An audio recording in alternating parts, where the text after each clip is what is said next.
Hey, what is up ladies and gentlemen, I'm Sonic the Hedgehog here, and I'm back for some more yet again for the likes of the Maxi Toys videos. And ladies and gentlemen, welcome back to more Let's Play of Klonoa for the Nintendo Wii, also known as Klonoa Daughter Phantomile as a remake for the Nintendo Wii in Japan. So, last time we did manage to beat the likes of Nahan Tube from the final vision, and despite we've already just managed to die at least once due to the final phase because my jump button doesn't feel as responsive as I liked it will be, but apart from that though, we did manage to beat the crap out of him at long last. So, today for this video, it's going to be the grand finale of this game's Let's Play. Because of this though, we're about to be showing off the extra vision, and especially noticeable with these extra features that is only exclusive to the Nintendo Wii counterparts. Because of this though, that we'll like to show those off. Once again though, I must admit though right away, I do apologize with the lack of uploading schedules originally, because that's out of the fact that I was able to actually do this few sets of recording sessions from the past, but I decided I couldn't do that because, well, up until today, which is of course the 30th of June today, so I thought to myself, well, it's about finally time to actually just upload some schedules like this, and as a result though, there's not much else I can really talk about this at this point, apart from being able to show off some of these extra modes that this game offers us to the forms of only on the Wii version. So even then though, first off, we just want to get into the forms of the extra vision. So, yeah, much like the PlayStation version, is that you were able to get this stage after when you beat the final boss first.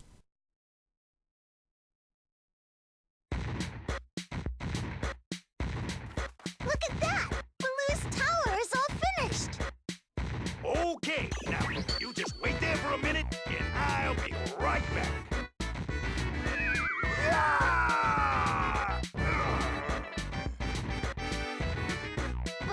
Baloo, what's going on?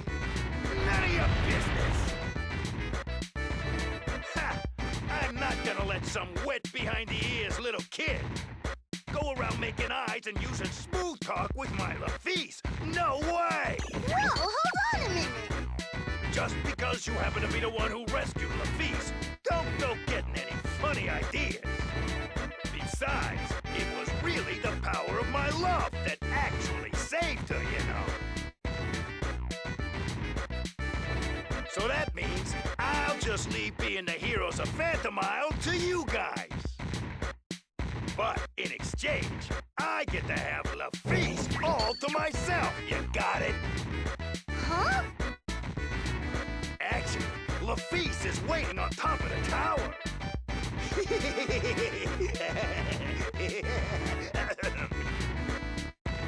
Now, you kids can just go on home and get to bed. This tower is off limits. Well, time for me to get going.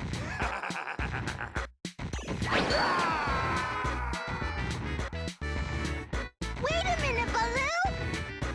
I guess we better go after him. So speaking of the PlayStation version, is that much like in that version, then basically we need to go all the way up to the top of the tower, while simply we need to able to do, like, a lot of emphasis on the double jump chain reaction every once in a while. So even though, generally speaking, this is easily the hardest level of the game, because if you really want to get a lot of emphasis on that specific technique, well, you're gonna have to do that a lot in this level, because even though if you screw up your jumps at least once or twice, then, you have to restart the entire, well, the checkpoint system was still there, so even though you don't have to worry about this kinds of stuff. But if you really want to able to, completely done with everything in this game, well, you need to able to actually get a lot of emphasis on that specific double jump chain reaction going on right there. So, you probably get the idea. And thankfully though, this level is very generous with you when it comes to giving you extra lives. Although, if you somehow die in that particular level, and then when you restart to where the checkpoint is, well, you can no longer re-grab these extra lives again. So even though generally it's probably because of how the fact that, well, it just makes you, think about the fact that you would easily die a lot in that particular level, and for you, first time playing through all that kinds of stuff. So because of this though, it will give you a lot of practice if you have enough time until you're able to actually give you a lot of emphasis on timing reaction and all that stuff. So even though that's just besides the point right there. So, and I believe as soon as you finish up with that particular level, then once again, much like the PlayStation version, it will give you another unlockable mode, which I'll mention more on that whenever we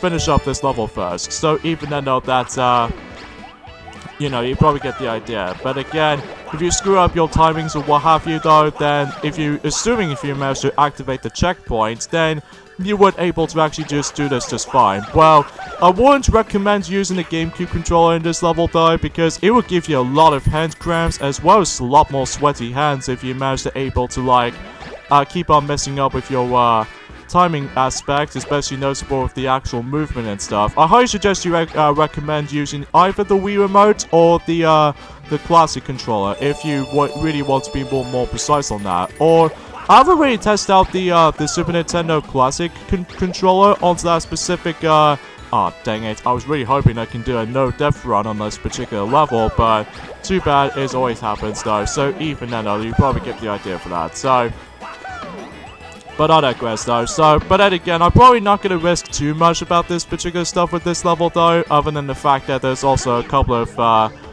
crystals or jewels to collect from. So, really? I did not notice there was actually that little spike obstacle right there. So, jeez, that was pretty dumb of me. So, hopefully we'll try this again, and son of a biscuit. Jeez. And there's also another reason why it just took so long to able to actually upload this particular video. It's like, Jesus Christ, I did not even, like, miss my wind bullet shots. Jeez.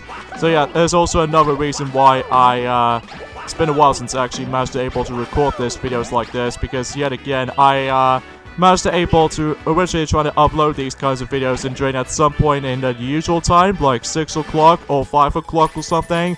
Well, in the UK time anyway though. Well, unfortunately though, that's not the case here. Well, hopefully though, until tomorrow anyway, that we'll able to go back into its normal rate. Especially notable how the fact that me and Pinkie Pie still need to get back onto Super Mario Party at some point this weekend. Well, not just for today, but during the likes of in the next weekend, which is specifically the 6th and 7th of July, so even then though, oh gee, that was close. So yeah, you probably get the idea for the X Division. As soon as you're able to reach at the very top of the actual level, then hopefully we'll meet up with Blue, and I believe also Luffy's as well, because even then though, we'll meet them both in during at that specific top portion just about right now.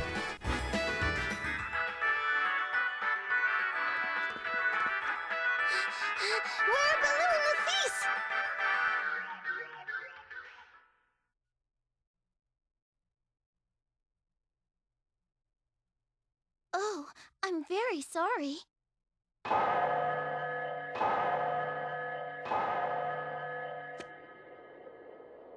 Looks like we're a little too late. Baloo's romance didn't last very long, did it?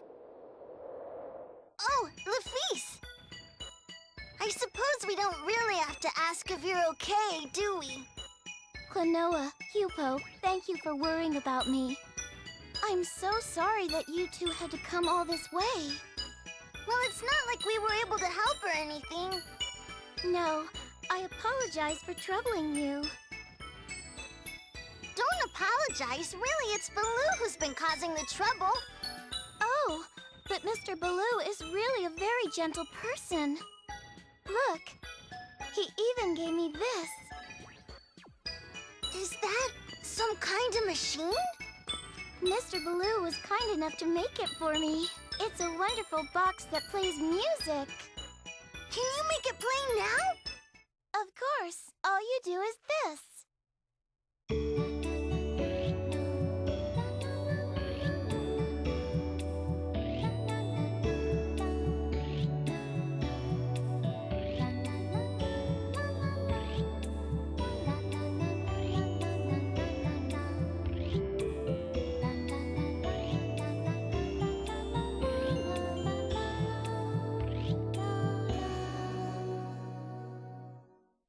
Now, unlike the original version of the game, it doesn't go off like the black screen and blue is like, oh, thingy right there, but oh well, what can you do? It's basically that, you know.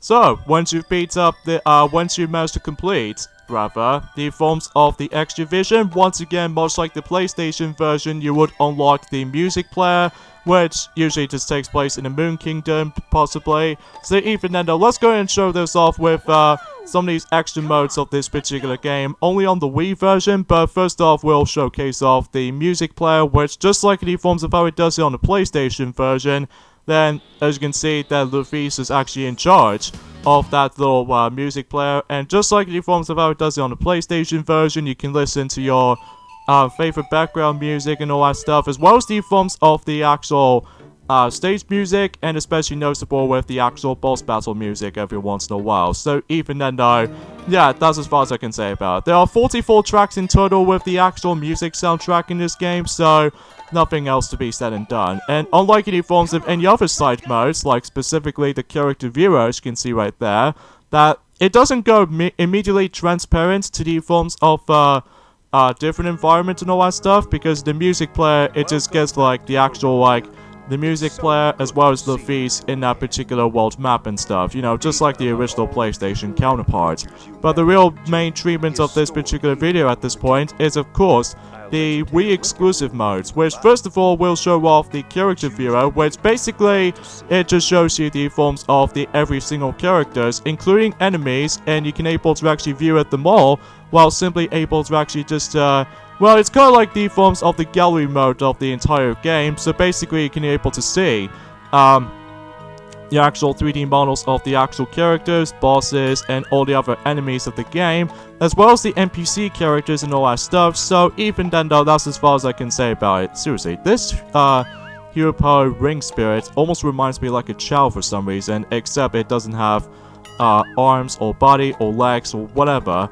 But even then, that's probably just me anyway. So, and this villager right there almost exactly feels remarkably similar to Klonoa, except the fact that it doesn't have white fur onto that particular, well, flutter stuff. So, that's as far as we can say about this with the character viewer. It's a pretty nice little extra feature, like it does reminds me of almost entirely related to in other sorts of games, like Kingdom Hearts series, where basically you can able to take a look of your character viewing and stuff like that, which is always like the actual, like, the main aspect about the forms of extra stuff you would believe. So even then, let's go and take a look at the Nahan Tube 3 right there. Oh god, it does feel a little bit more intimidating on that particular model right there. So, yeah, that's as far as I can say with the forms of the character viewer.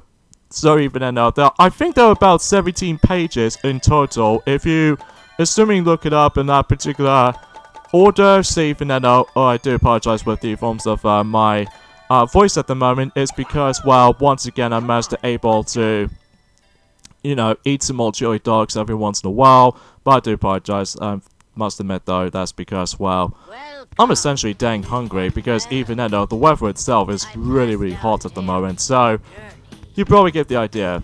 And the next thing we'll show off is the movie viewer, which basically functions as the cutscenes of the game, which basically you can able to rewatch some of these cutscenes again. But honestly, I don't feel like showing those off again, because you probably already know about the actual cutscenes of the game, and it does able to show us 7 pages, which is actually based off from the visions you're in, like vision 1, 2, 3, 4, 5, 6, including the final vision. I don't think there is a the extra vision cutscenes though, I don't think, because, well, obviously they just most able to actually just did not include it due to the actual limitations or something. So, but that's as far as I can say about it. So the next thing we can show off is the time attack mode, which basically that usually takes place in the Sea Kingdom kind of thing about it. If you think that we're about to be going through all these levels again with the time attack mode, well, turns out it was actually for bosses only. You know, kind of like in other games, like for instance the Sonic Advance trilogy, as well as the forms of the Sonic Rush trilogy as well. You can able to actually replay some of these bosses again, but this time with a time-based system. So even then though that, well, usually you can able to actually fight against these 7 bosses again, but of course with a time system. So I don't feel like showing those either, because it's basically plays out exactly the same thing. And aside from you can able to replay some of these bosses again, well, you have to go for all these cutscenes again until you're able to actually get to the chase. So that's an alright feature and stuff like that, but it's pretty cool to able to refight some of these boss battles again. So, and another thing we'll show off is the costumes mode, which basically, this is actually my favorite part about this particular version of the game, is that they actually borrowed some of these costumes based off from the past Klonoa adventures. Like, specifically, the ones we are wearing is the regular outfit, which is specifically only on the Wii remake, as well as the forms of the other 3 costumes, which are essentially based off from the zipper shirt, which is actually based off from Klonoa 2 Luna T's Veil. Now, I don't know about the summer wear, which actually that was actually based off from, but there's also a red color, which is actually based off from the original game. So even then, though, we're likely able to change that into the forms of Klonoa 1 counterparts. So even then, though, well, specifically the PlayStation counterparts. So even then, though, it just makes it a little bit more cooler as to be expected. So even then, though, you can also just manage to change the costumes whatever you want. Now, here's the final thing we'd like to show off, and that is, of course, the reverse mode. See, for Nintendo, although before I talk more onto that particular mode, there's actually that little cutscene we'd like to able to listen to you guys about something. Wow, I wonder what all these mirror fairies are doing here.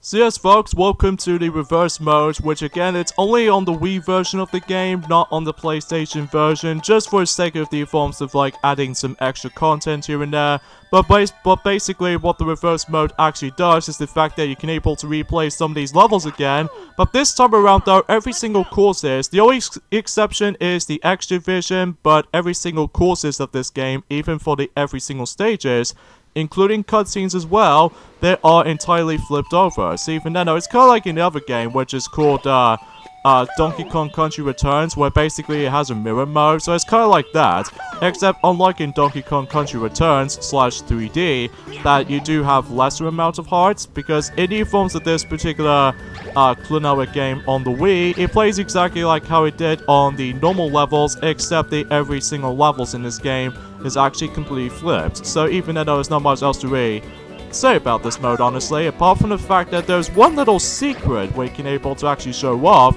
which I'm probably not going to do for the sake of 100% completing, although I might as well do that on my own time eventually. But even then though, there's actually that little special portal, which as you can tell, that we can no longer grab every single of those little pieces of the citizens right now, because obviously we did manage to collect them all. So even then though, let's get into the forms of that specific unfinished Blues Tower, and we can able to actually get on, and what's that particular portal up there? And of course you do need that enemy to able to get up there though. So even then, welcome to the forms of the unaccessible mode, or the accessible areas, which is only on reverse mode apparently.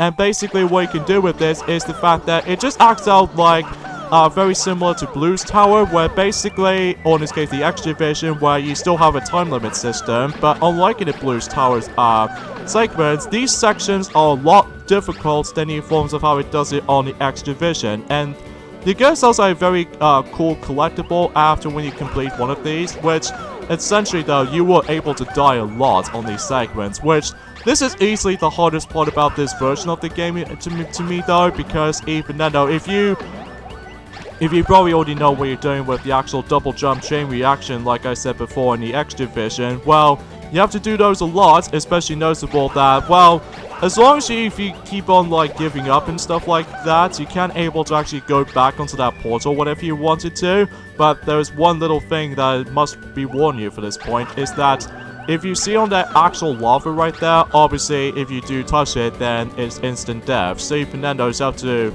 you know, just stay sharp on that one. And most of the time though, whenever I was trying to do these segments on my own time, holy crap, it gives me a lot of hand cramps, especially noticeable when I was trying to do like a lot of emphasis on these double jump chain reactions right there. And also most of the time whenever I do some of these challenges like this, oh my god, I was so close to able to actually get towards the very end sometimes, because rarely do I able to actually just manage to able to do. Well, I do get it, it's a lot of emphasis on timing aspect, which I understand that, but it's just that every time when my hands gets really cramped, especially sweaty most of the time due to this hot weather and all that stuff, well, most of the time though, I almost seem to get a little bit screwed over with these little wind bullet timing shots sometimes, because, well, you have to be dead on with that specific timing, you know. Well, thankfully though, that the actual best record time was, oh, so close! Yeah, this is what I was talking about right there. I was literally so close. And as a result though, I might as well able to take my death if I keep on messing up like that. So, yeah, generally, this is potentially one of the hardest parts of the game, in my opinion. Well, if only if you really want to go for 100% completion. Aside from that, obtaining every single crystals, which in every single level as this, then you get yourselves a nice multicolored crystal if you manage to obtain them all. So, dang it, I was close again. Come on, Klonoa, I know you can do it. I just wasn't able to show everyone else to see if what the extra things out of this game offers us to. Okay, come on, come on. Oh, yes, there we go. So anyways, once you make it to the top right there, you get yourselves this very golden collectible thingy right there, which I believe there are 12 of them in total for every single level. Well, the only exception is, well, of course, the final vision and the extra vision, because those two levels does not count. So even then, I'm probably not going to collect them all, honestly, because even then, that just gives me a lot of hand cramps if I keep on doing those kinds of challenges like this. So, but yeah, you can probably get the idea for that solution here, so.